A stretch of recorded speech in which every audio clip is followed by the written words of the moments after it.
We also thought it'd be important to showcase a major customer who we think is doing just phenomenal work in learning and in developing their staff. And this is a great client of ours, and like to say a partner of ours, Booz Allen Hamilton. And so we're very pleased that Mr. Jim Hengen, who is the Senior Associate for Learning and Development with Booz Allen Hamilton, was able to join us tonight. And so with that, I'm going to turn it over to Jim to make some remarks as well. Thank you. Sound check is okay? Volume okay? All right, well, thank you very much for that. Let me get here. So as Richard says, I'm Jim Hengen with Booz Allen Hamilton. So give you a little context about my role, the organization, and then I'll... I think you have to, are you in the microphone? In the microphone? There A little you go. closer. All right. So to give you a little context, so within my role, I oversee learning and development for Booz Allen Hamilton in the functional learning space. So that's all the technical training for 25,000 plus consultants. Booz Allen Hamilton, we're structured across key capabilities such as analytics, such as digital solutions, consulting, engineering and science, and cyber. And we service many markets. Booz Allen Hamilton's a 100-plus-year-old management consulting organization. As I said, we have over 25,000 staff. I was at a meeting yesterday with recruiting. This year alone, we hired 6,500 people. Next year, we're going to hire 7,000, and that's not slowing down year over year. So when you ask me what keeps me awake at night, it's that. So when Paul and Richard reached out to me and asked if I could speak, I wanted to kind of talk about some topics that are on top of my mind today. And when I was thinking about what could I share inside 10 minutes to you and give you some nuggets of information that maybe you could walk away with. But let me start by first saying, in terms of our relationship with LearningTree, we've heard the word partnership several times tonight. So we've been partnered with LearningTree for many years. I oversee all our partnerships and relations within L&D. And we challenged these guys not too long ago to kind of help us solve some very specific needs, put it out to them. They really stepped up to the plate, and it's helped really evolve some of their capabilities, and it's really helping me. I'm a huge proponent of outsourcing. You'll hear through this. I don't like to own content unless I have to. The total cost of ownership related to that, it doesn't work well for me. So let's talk about some of the workforce analytics and challenges we face and how we use that to inform the learning and development strategy. And Heath, just so you know, Heath and I just met tonight like 10 minutes ago. We don't know each other, although we have similar experiences, we know similar people. You'll see my presentation's going to feed right off, and we did not plan this.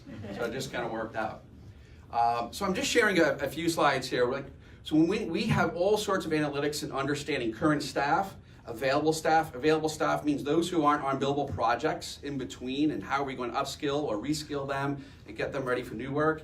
And all the new hires that we're bringing on, either university hires or experienced hires. And you've got to imagine, we have all sorts of hires. I've got military generals coming into Booz Allen Hamilton, and we recruit a lot from the military, from the government, from the commercial workforce, through top universities. So I have a cross-section of every generation. I have to think about how they learn and how we could upskill them.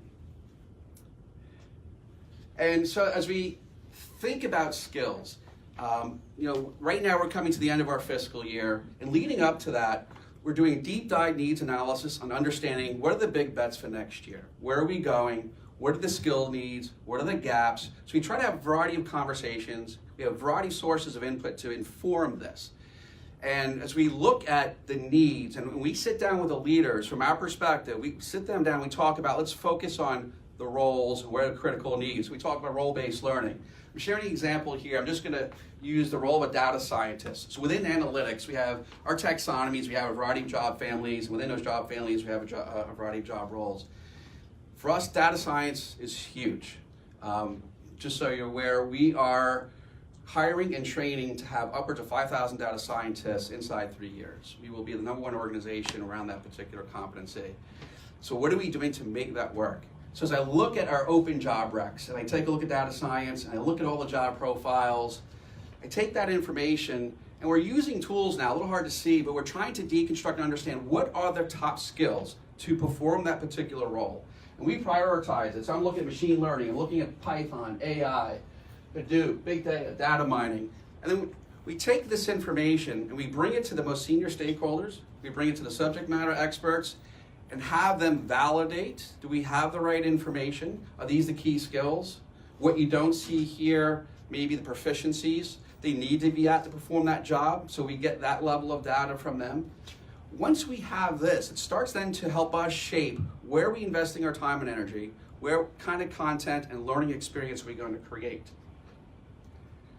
Other analytics I look at, so we put our money where our mouth is. So we use machine learning models, and we have a projection. We're looking at what are the top skills I need to be thinking about, not today, but 2 years from now. As I look at that, I got Kubernetes, I got quantum computing, Theano, some skills and topics you might not be familiar with. And I sit down, we talk to leaders, where are these being used? What's the audience? And again, as they validate this, it's going to shape what content I need to be ready for to prepare for that. And just to give you a real life example, quantum computing. So I literally just got an email 2 days ago from somebody within the business who said, hey, I built this great quantum computing course. I'd love for L&D to take it over and share it with internal staff. Whenever I get that request, I tend to say no. I don't want to own content. I'm like, who teaches that course? Just you? Yeah, just me. How do I scale just you? That doesn't work. But the sheer fact that quantum computing is on my radar right now, I'm going to talk to him because that is content it looks like I need to have. It's because it's data informed. I have this information that tells us we need to be thinking about that. So I'm talking to their leadership about how they're using this, how and so forth. And we're taking all that, and then we may look at his course and other products that we can then bring to bear around quantum computing. So as I say that to you, as we take all this information, as we look at what are the priority roles, what are the priority skills, I use that then to think about the content experience. What do I have internally within Booz Allen Hamilton? Then I think about the content ecosystem on the outside. So then I will look at a learning tree, look at your portfolio solutions, and how can we plug you in to solve some of these particular problems. And it's not just that, we also think about the overall personalized learning experience and how we bring that together. You know, so as in any organization, you have your own particular platforms that you put together, and we're doing the best we can to ensure that. So we try to support 3 areas of needs. One is a self-directed learning experience. So if I internally want to grow my skills and abilities, we surface that, all right, data scientists, here are the key skills, here's the content and topics, and how to access that, make it seamless and easy for those individuals. The other is kind of on-demand experiences where we have teams that come to us and say, I got a team of 50 data scientists I need to train. Although last year they came to us and said they need 5,000, okay? Let's see if we can make that work. And then the other is very specific business initiatives. So one example, yesterday, and I'll share this with you, Paul, our CFO was interviewed by the Wall Street Journal to talk about this very topic. How is Booz Allen looking at the workforce, where the skill needs? So we were giving him data points to use for that particular interview. One project that we just launched, in our world, we have a huge challenge around having enough cleared professionals to do the work. Many of you deal with that issue in this room. So one of the leaders was telling me how many millions of dollars he was losing because he could not plug in staff to fulfill particular projects around data science. So we put together an initiative to identify clear professionals that had aptitude to be successful in data science. They may not have had the skills. We normally would turn them away. You're missing this, this, and this. We said, you know what, let's hire you with a clearance, the aptitude to be successful, and then marry the skills. On the backside, you're getting placed onto the billable work. So we have 25 professionals going through an 8-week program as we speak, and it's a whole new model that we hadn't really tried before. The business commits to not just hiring them, but placing them immediately. So we have this whole process, and we leverage a curriculum that we have. So everything from how to be a consultant, how to use Python and data science.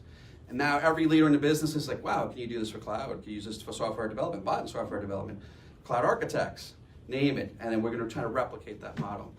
But it all starts on how we look at the workforce needs top level, use the data to shape the conversations that we have with the business leaders across the business. And then from there, our role within L&D after that point is then to construct the content and curate the experience. Curate, it's an overused word in L&D, I'm so sorry. But that's actually what we do at the end of the day.